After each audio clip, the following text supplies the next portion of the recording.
This is Athlete Beyond for the ones chasing the dream, living it, or learning how they are after it. From college to pro to what's next, these are the stories behind the stats and the strength beyond the sport. My name is Lene Harper, and this podcast will not only tell my story, but the story of the 99%, the majority of athletes chasing their dreams and aiming for success. What's up, everyone? Welcome back to Athlete Beyond. This is Lene Harper checking in. If this is your first time watching, thanks for joining. I truly appreciate the support. This show is all about athletes, regardless of the sport and level, redefining their journey through sports. So before we get started, please like, share, comment, and subscribe. Now let's get into it. Your entire life is about terms and conditions. And as they say, all money ain't good money. Well, that goes for relationships, jobs, and opportunities too. It's important to understand that contracts will shape an athlete's career and the power that lies in the fine print. Last episode, I briefly gave an example of an opportunity I had to play overseas. If you don't know, I was offered a fully guaranteed contract to play in one of the highest leagues that you could play in internationally. Fully guaranteed contract means athletes should be paid full salary regardless of playing a full season. So even if a team wants to terminate your contract, your money is guaranteed. Well, the team I was playing for at the time wanted to go in a different direction. And y'all wasn't worried because my contract was guaranteed. So we came to an agreement, number-wise, that worked for the both of us. And within the termination agreement, it stated that if the payments were not made by a specific date, I'll still be guaranteed my money. Y'all, I had no worries. I had everything in writing, and I had a copy. Everything seemed straight, right? Well, again, I never got my money. And when I attempted to go to court, I realized that I never got a fully executed copy from the team. So I missed out on so much money due to not understanding the terms and conditions. So even if you are creating a contract or someone is sending you a contract, there are 5 things that must be in this agreement. 1, understand the terms. Is this a tryout? Normally, tryouts could be 30 to 60 days with the option for the team to cut ties. It could be guaranteed for the first 2 months, or it could be fully guaranteed for an entire season. Y'all gotta read the fine print. Read it carefully. And even when it comes to injuries or breaking other rules, you wanna make sure that you're protecting yourself at all times. Because when you get in situations in the heat of the moment, you'll find yourself only fighting that battle by yourself. Now, 2, know the conditions and fight for what you want. Whether you're playing professionally, stateside, or internationally, you deserve everything you need to perform at your best. Teams will take everything from you and want you to sacrifice your life literally without giving up much in return. So don't always run with the number. Ask yourself, how are the living conditions? Do I have transportation? Do I have daily meals provided? Is insurance covered? All these things are important for your mental and physical health. Most importantly, it's important for your performance. This doesn't just go for sports contracts, but it also goes for endorsement deals as well. The mindset is to always think about generational wealth, long term. Yes, fast money sounds good, but fast money will go as quick as it came. 3, proof is in the pen, y'all. Have everything in writing. I can't stress that enough. From bonuses to promises to necessities, write it down, have copies, make sure it's signed by all parties. Don't just sign it for yourself and think that you're good. Don't just have your agent sign it and think that that's good. Have all parties, including you, your agent, and the owner of the team. Never commit to anything until you have that in your possession, because the work that you do is worth every single dime. 4, have someone in your back pocket, an agent, a lawyer, a family member, or someone you trust to read the contract again. This is not to have someone in your personal business, but this is someone to help you protect yourself through this process. They may catch something that you didn't see. So if you have access to a lawyer, use them. Remember, surviving in the sports world can take a village of supporters and trusted folks to help you get to where you want to get to. It certainly did for me. And as I made those mistakes along the way throughout my career, I built a team around me to help me navigate through these processes. And so when I continued to receive contracts throughout my career, I had someone look over it. I had a mentor check it out. Talk to my agent. It's not about being prideful and thinking that I know everything, but it's about protecting myself and setting myself up for the future. Lastly, you got to look beyond the contract. A contract is not just a paycheck, but it's your image, your time, and your future. So ask yourself, does this opportunity align with your current and future goals? Don't just take an opportunity because it's right in front of you, but does it align with your morals as a person? Does it align with your values? Will this help you 5 years from now?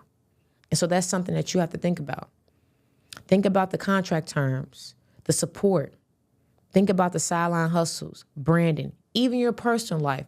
You have to literally look at everything as a business tool and not just as a document. Everything will always be on your terms and the conditions will be on your terms, but you will have to execute at the end of the deal as well. You can't just sit here and ask for a lot, but you're not executing. You're not finishing through, because that plays a part too. So in the end, terms and conditions are the rules, the obligations, and the rights that define an agreement. Essentially, it's the fine print of a deal. Whether you're signing with a team, a sponsor, a brand, or an agent, the terms and conditions spells out what do you do as far as one, duties. You have to ask, y'all, how long is the season? How often do you practice? Do you have to make an appearance?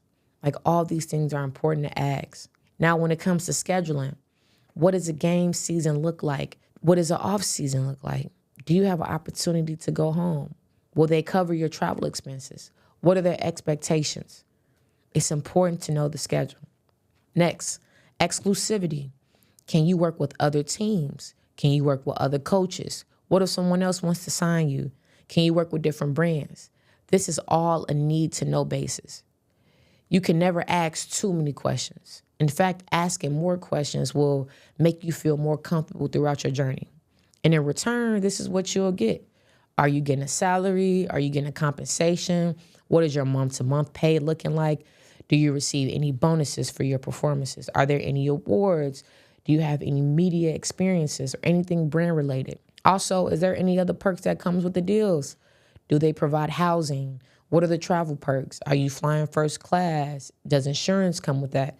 This is all important for your success through and beyond the game. Y'all, it's not all about the game, but you have to be able to give too.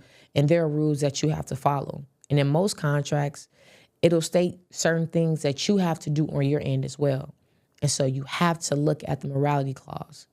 You don't want to do anything that reflects badly on yourself, your team, and or your brand. So what does a contract say about injuries? If you get hurt, do you have something that's going to protect you? Because I've seen plenty of times where teams will promise you that, oh, you're going to be good. We're going to take care of you. Don't worry about it.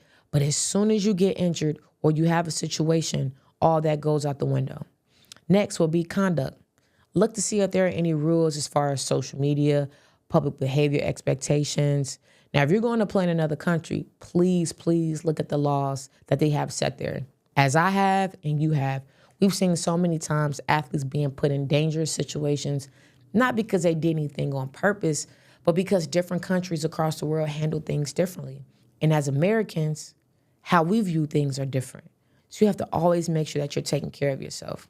Now, there is another crucial part of the contract that you have to ask yourself, and that is, how does this deal end? Teams make changes all the time, from not being satisfied with the overall team performances, not happy with your individual play, or y'all, sometimes they just want to make changes. Always see the termination conditions. Here are a few questions to ask. How can they or you get out of this contract? What happens if either side breaks the agreement? Are there any renewal or extension options?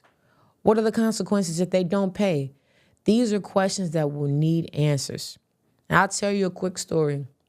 While I was in Israel, my agent at the time decided mid-season, that he did not want to be an agent anymore. Y'all can imagine what was going through my mind. I mean, a lot from what do I do next? I'm stuck in a country where I don't speak the language. I'm a rookie. Like, so many things ran through my mind. But thank God for connections. Thank God for networking. I have formed a relationship with an Israeli agent while out there, and anytime I needed something, he was there. He helped me get out of that current deal that I was in and helped me get a new contract. That's how important it is to build relationships and do everything on your terms and conditions. Now, if I would have just sat back and let my agent leave and not take matters into my own hands, I would have probably still been stuck in that situation, not being paid, not getting everything I need to perform day in and day out. But all in all, in simple terms, this means here's what we both agree to do and what happens if neither one of us doesn't. They're meant to protect both sides, but they can also favor whoever drafted those contracts. So as an athlete, it's important to also have someone on your side that understands contracts and works with people that do. Y'all, this part of the journey can be very uncomfortable.